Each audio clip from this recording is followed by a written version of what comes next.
Beautiful. I'm going to invite all the other panelists, come on through into the front end.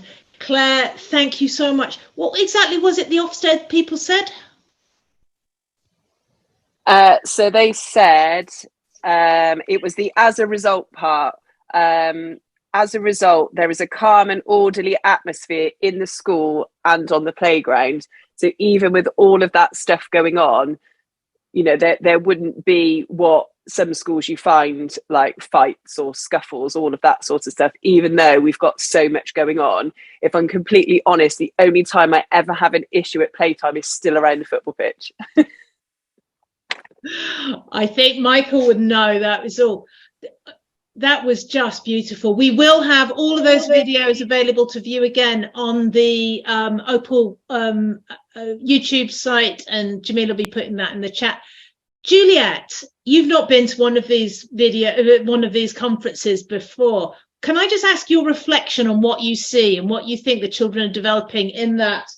To my count, we've got one seriously urban school, 400 odd pupils, tiny wee playground there at Fairlawn in Lewisham. We've got 4 suburban schools, classic English schools, and 3 beautiful rural schools. Juliet, what did you think?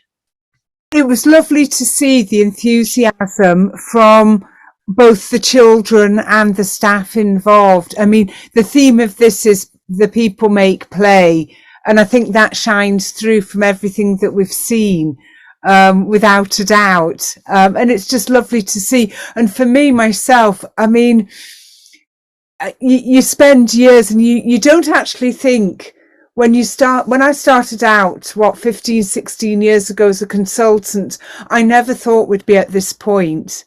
I always thought I'd be one of these sort of lone eccentric wolves crying out, you know, play's really good, and let's make play the best time possible. And I'm not imagining this.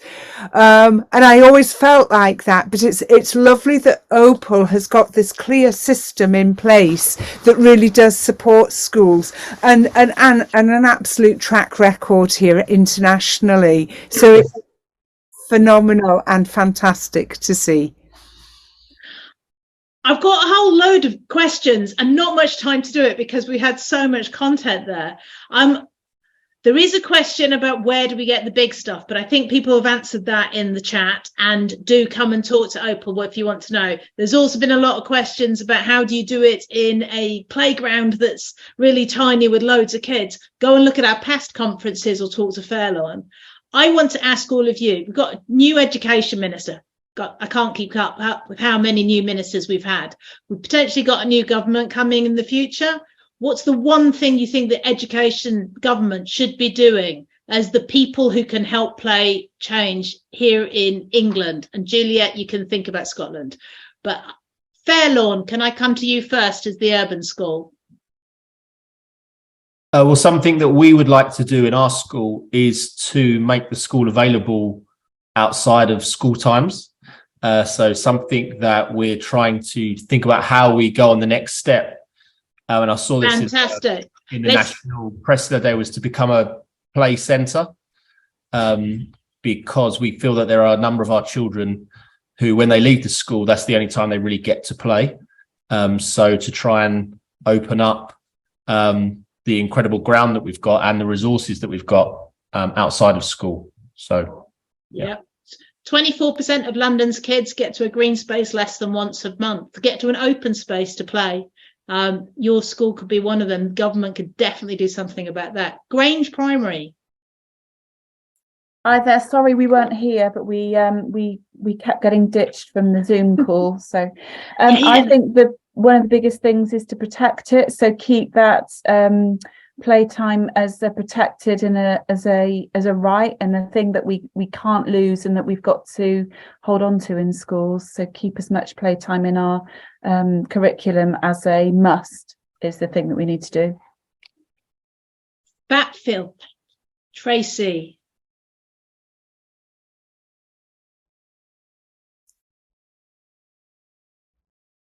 There we go, unmuted.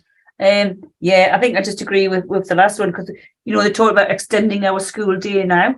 So yes, but don't, you you know, push out the playtime, because it's very, very important, especially for the well-being of the children at the moment.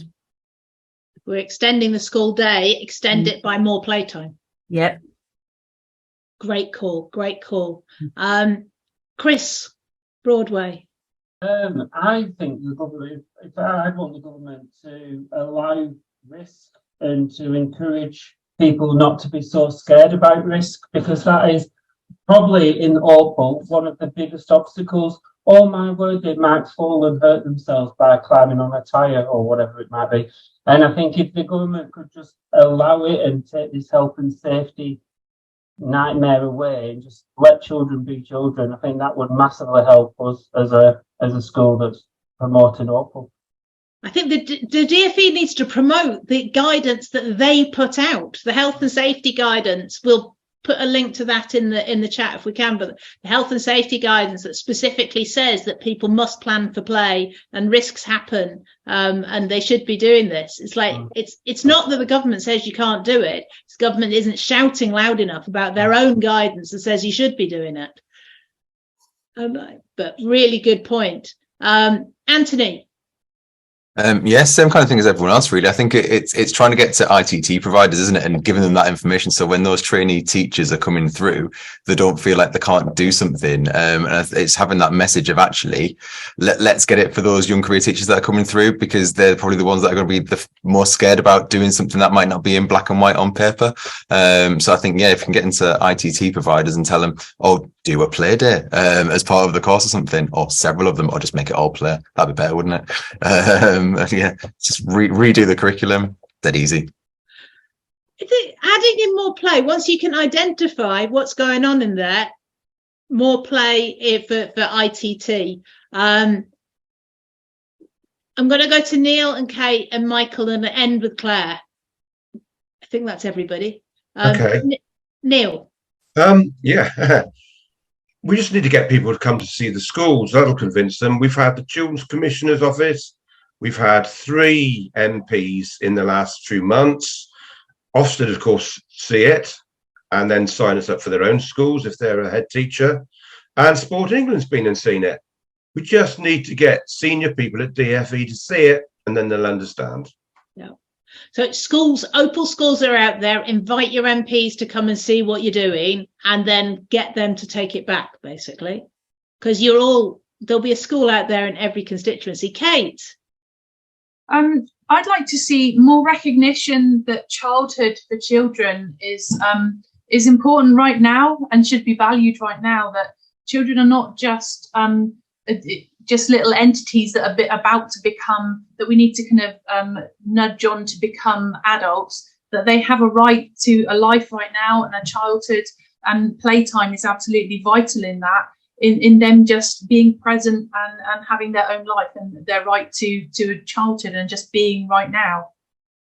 Recognising childhood as important in itself. I love that. Michael. It's very timely. This Friday we're launching a national media campaign with a group called Radio Relations. I'll be on GB News at 7:45 a.m. with Anne Diamond.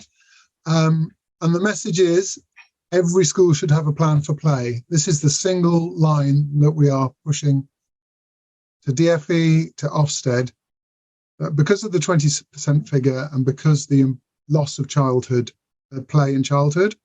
Every school should have a plan for play, and we don't care if it's with Opal or not Opal, but every school should be able to demonstrate what they're doing to provide amazing play for all of their children. Juliet.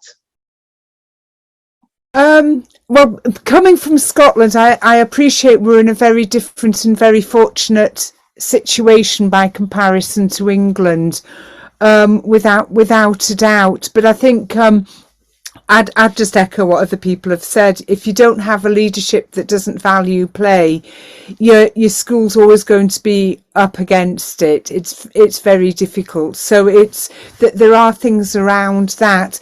If it's any consolation to those tomorrow, I'm doing my first workshop for ages, and it's to foundation apprenticeships. These are people who are in S5, S6, your years, your lower and upper sixth, who are considering what career pathways they're doing, and we're giving them a whole thing on skills development and why play matters. So that's how the council. Embedding it in the childcare training and all the rest all the way through. Fantastic. Claire?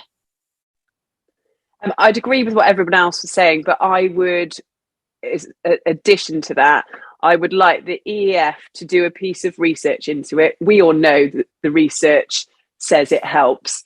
If the EEF do it and it's published on their website, schools will be encouraged to use it. If we could get a line in there, you know, it's encouraged to spend the sport premium on it, spend the pupil premium on it, spend the recovery catch up, whatever it's called. They're not going to give us extra money, but if there could be something that gives schools the confidence to put it in, you know, like I referenced Ofsted with my video, we shouldn't do things for Ofsted, but as soon as somebody says this is Ofsted approved, everybody does it. If we could get that for play in some of those other structures, then I think that would have a really positive impact. I know that there are some policy people watching. I know they're in the audience. If they aren't today, they'll be getting the email with the live stream of this. So hopefully, you know, the people who are supporting our policy infrastructure will hear this. Parents out there, you've got a huge role to play, telling your constituency, telling your schools they should have a plan for play. I really want to answer more questions, but we are out of time.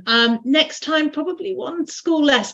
Do book on for next March. You'll get an email in the next couple of days. We've already got 8 amazing speakers lined up for next March. I'm going to be tighter on time with them. Michael, I'm going to ask you to round everything up before as we close. Well, a huge thanks to everybody for attending. A huge thanks to all the panelists, all the people who contributed, and to Kath and the team of people you don't see. Running an event like this, it is really, really complex, and it is a fantastic job to make it seem. I know we've had a couple of minor glitches, but honestly, the amount of work that goes on behind the scenes, and special thanks to Beth and to who else is behind the scenes, Kath? Jamila, to Beth and Jamila, working behind the scenes, popping people through the door at the right time, pulling them on. Honestly, you don't, if you haven't tried it, there's a very good reason why I don't do this myself. And I get somebody else to do it. It's really complex. So thank you to all of you. And you are part of a growing movement. And it's great to see it growing at such a rate. Fantastic. I think we have to close there. Thank you to all of our speakers. Thank you so much for producing those films. We will be sharing them on YouTube after this. Thank you all so much. I hope that we get to actually see you all in real life one day. Speakers will be speaking to you soon. All the audience out there, have a fantastic and playful evening, and get in touch or get your schools to make people.